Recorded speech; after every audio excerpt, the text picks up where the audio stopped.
So for me, it is more about being true to how I was raised and being true to what my parents, I think, expected of all four of their girls. And one thing that I do know is that they want me to, and something that I really believe is that once you have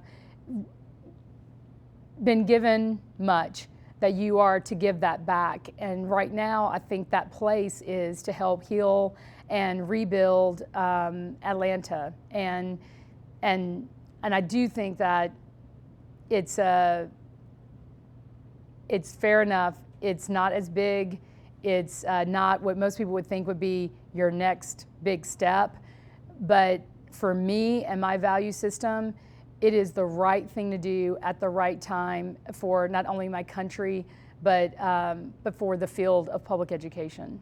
We talked about challenges. Were there times that you were super frustrated, times that things didn't work out like you thought? I mean, things that come to my mind.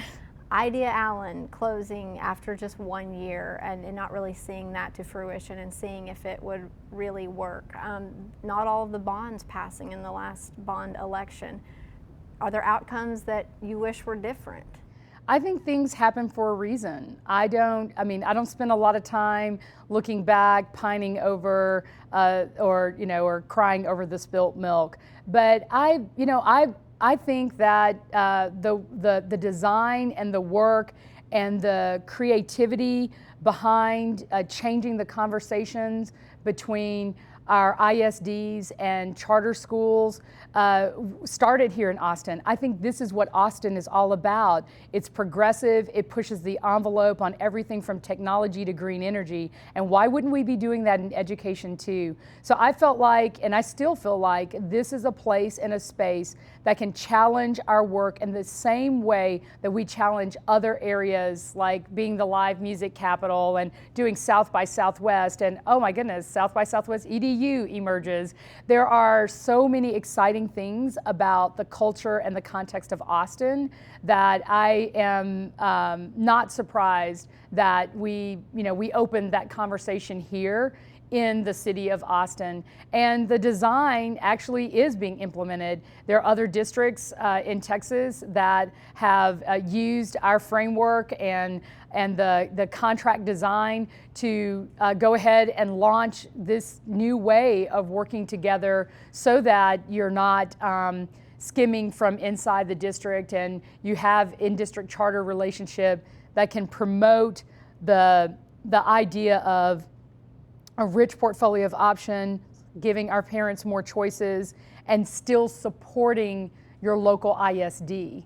So and while it didn't completely play out in Austin, it did, I think, change some of the conversation in Texas, which was quite antiquated and completely behind on our understanding of how we might be able to shape a new pathway for being able to work together without harming the ISD itself by having non-compete agreements and things of that sort built into the designs. So it still is I think a worthy experiment to design, to study and learn from even today. And I'm on the other side of that bond conversation. We all knew going into asking for the largest bond in recent history for AISD in a very tough economic environment, knowing that we have a larger, growing, more fiscally conservative voting population in Austin.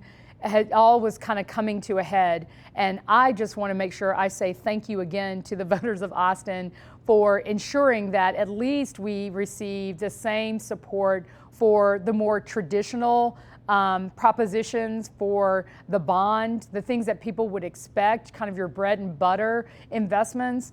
But what we were asking for had never been asked for before, and we were very close to passing at least another proposition in the design. So it was, I'm thankful that Austin was able to deliver on $500 million and allow the district to continue to do its work and do some exciting things like almost $85 million in technology bonds investing in other areas for some of the school build outs, for some of our programming, and and getting in there and making sure that we could do more to protect the longevity of our bricks and mortar by doing more improvements on the infrastructure itself. So it was a huge ask, and I think that Austin, for those who really are committed to education, they really did come out and they really tried to help everyone understand what we were doing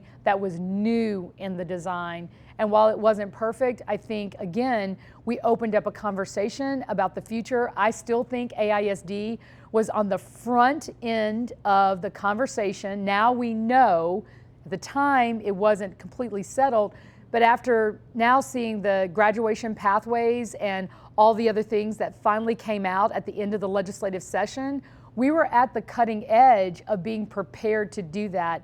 I think all that work will still, at some point, be brought back to the community, and people will see the wisdom in the work that was done in May around planning for the future. So, I cracked the jar.